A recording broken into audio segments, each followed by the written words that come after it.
they're going to also get their names for the first time. And everyone voted on them, so it's a crowd favorite.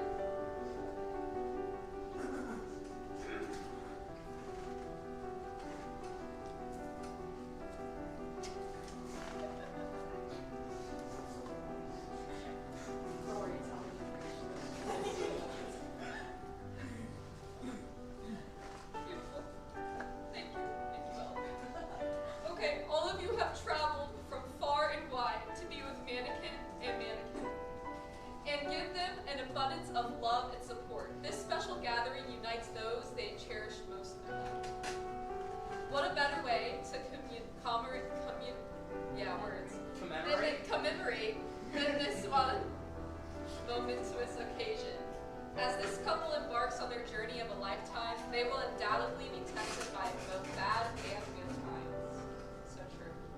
But one thing is certain, completing each other in perfect harmony makes them happiest, and an unbreakable bond we can all admire.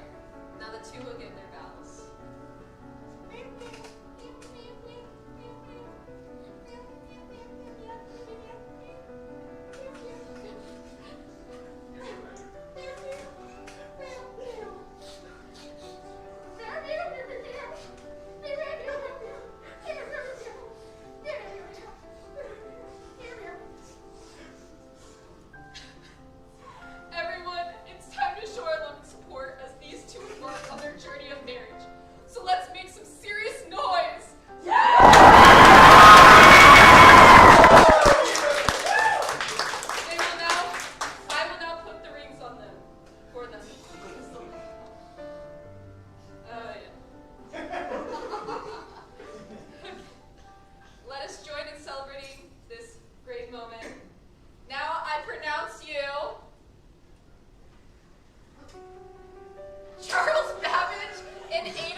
get your attention, please, jammers. All right, we're going to get started real quick. I got a couple of opening reminders and announcements before we get started just quick. I wanted to just welcome everybody, all the jammers. I'm excited for all you to be here. Fall Family Weekend. Can you mute the music on there? It should just be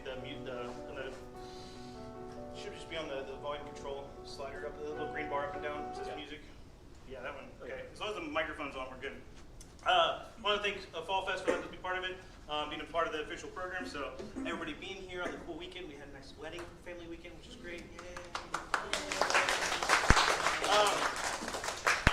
If you don't know, this whole Game Jam was planned by alumni, not just me, but we want to make sure that the community is growing, but we also want to keep including the people that have been here from the past. So I do want to give a big shout out to Jack Bixby, Cadence Calhoun, Blade Gilly, Elijah Wickerman, Kory Byrne, who we will be hearing from shortly, and Mike Reynolds, including myself too, but I don't want to show myself, but that's fine. They all helped me plan this, came up with the themes, came up with some of the diversifiers, all that kind of fun stuff. We'll be hearing from one here shortly too, and a lot of fun stuff. Speaking of our alumni though, if you don't know, Nomad is in the contest called Blue Ocean's Games Rising Tide 2. They actually officially made it to round 2 in the top 100 games.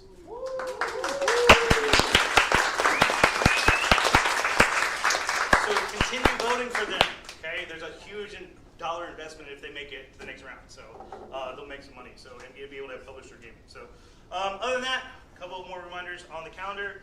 Shawnee Game Conference coming up 7th and 8th. You don't want to miss it. Take your Game Jam games there and show them off to other people. If you still need a booth, I can get you one. Just let me know. But anything you create this weekend would be kind of fun to show off.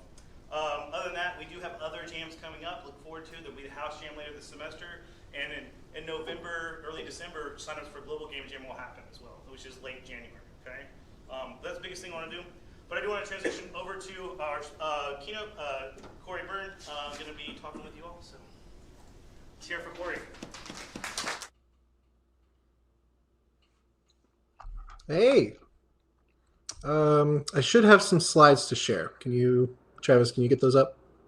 But my name is Kory Byrne. It's good. Yeah, thanks. My name is Kory Byrne. Travis asked me to give a keynote presentation for the Family Fest Game Jam this year.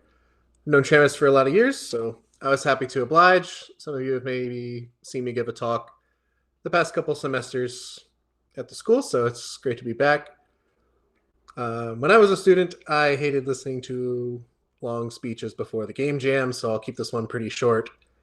Travis wanted me to talk about some life lessons, and I've prepared 5 with stories about how they relate to game jams. I'm assuming all the technical stuff is working. Ping me on Discord if it's not working, Travis. Okay. So firstly, about me. Again, my name is Kory Byrne. I graduated Shawnee in 2019 with degrees in game programming and math and a music minor. Currently, I work as a software developer at Battelle Memorial Institute, which is a nonprofit research institute that does government contracting here in Columbus. Primarily, I write software simulations and web application interfaces into those simulations, and I've been there for about 3 years. In school, I was part of a group that planned and hosted game jams for the students. It was a blast, and I treasure each game. You can see some of my favorites over on the right from my HEO page. I've been in about 20 or so, maybe a little more. It's kind of hard to keep count after all the years. But these days, I generally do some music. I'm interested in collaborating with a team, doing some music, so feel free to hit me up in the Discord. I'm in the Discord. With that, let's get started. First one, take care of yourself. This is very important, and though might be a little lame to hear. Most important thing, probably that I've learned after college, is that your body will fall apart. You don't take care of it, you won't sleep right, you won't have energy, you won't be able to focus, your back will hurt, your knees will give out, and I'm only 29. So it's just going to get worse. This is especially true in game jams too. I used to stay up all night, jamming, downing as much caffeine as my body could handle, eating whatever I could find, or not eating at all, and generally staying inside on my computer 24/7. It was a lot of fun the first couple times, but it turns out, I promise, if you only work 10 to 12 hours, maybe 14, you'll get more done, and taking breaks throughout, drinking a lot of water, eating good food, and sleeping, and don't forget to shower, very important. You'll feel better, and you'll make better decisions, and you'll communicate better with your teammates, you'll have more inspired thoughts, and you'll make better games. Second one, speaking of your team, most people are good.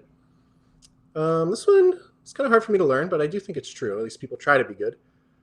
A phrase I've come to love is to assume positive intent with people. Often people don't say things in the right way, or they don't understand how the words will be received. Communication is hard. Communication is very hard. But it's very rare that anyone is actively trying to sabotage you or sabotage the team, and that doesn't mean every idea will be good or even okay. But if you assume positive intent, it makes it easier to discuss the idea, and hey, maybe it will turn out to be a great one. In game jams, collaboration and communication is even more important than in the workplace. At my job, if I don't get back to someone for 4 hours, it's really not the end of the world. In a game jam, that's like half a day, and that's a quarter or a third of your time, so it's terrible. So since there's a lot of communication ideas going around, obviously some ideas will be bad, and that's totally okay. I had a lot of bad ideas, I still do. But if you're on the receiving end and you hear your teammate give a terrible idea, like, oh, I don't know, what if we made Mario, but he was blue? That was the whole game. Well, probably not very good. Just remember that they're here to try to make great games, just like you. And assuming that they're trying their best will lead to better communication and better games. And one technique is to lead with curiosity. For jams, this is about fun and learning, and nobody likes to be totally shut down. That being said, before deciding something, try to be curious. Leading with curiosity means you accept that you don't know everything. It means you try to understand and ask questions before making a decision about the game. Especially make sure the entire team understands.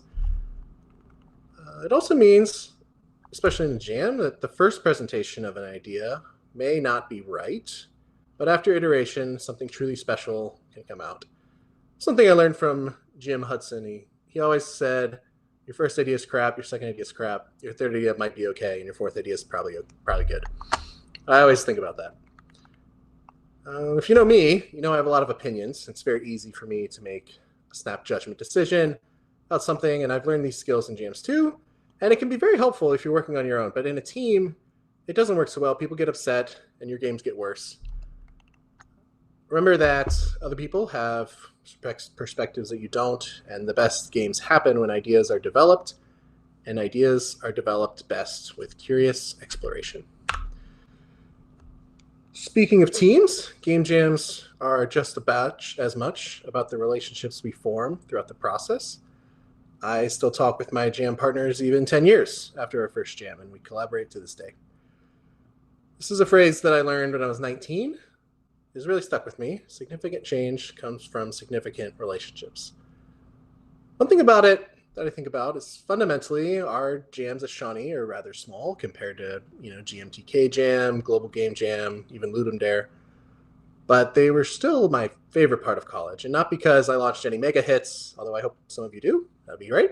It's because the people I met and grew with throughout my 5 years at school and the community we built together, and you all are still building, and it was because of the games we made games we were proud to make. And the relationship with your games and your work is just as important as any other when it comes to creative work. So I encourage you to savor the game jam and the people you're with and the games you're making, and be proud of what you make. The community here is truly special, and I'm excited to see what you guys come up with Sunday. And finally, you're smarter than you think you are. First of all, you're students at Shawnee State, and I know I'm biased because I went here, but the reason I keep in touch and keep staying active with the school is because I truly believe that it's a special place with special teachers from all my time in industry and volunteering and going to other schools. And I haven't found a single better place that teaches software development better. And second of all, y'all are doing game jams. I always assumed game jams were helpful. The professors told us they were great. The other students did too. But it wasn't until this year, actually, that I truly appreciated just how powerful they were. There have been 3 occasions at my job this year that some code just needed to get done. It didn't matter how, and I had about 4 hours. It was complicated code. It needed a lot of tuning, a lot of collaboration, working with my team leads to get the deliverable just right. And it reminded me of the last 4 hours of a game jam, if any of you have been a part of that, trying to get every little last feature you can and get a good presentation out of it. The ability to deliver something good, finished, shipped, and done on time, under budget, that's where you really become a good professional developer, and it's great skills to have. I passed the challenges at work because of my experiences here at Shawnee State, doing what you all are about to do this weekend. You're going to crush it, and I can't wait for Sunday. And that's what I got. Thanks for having me, Travis.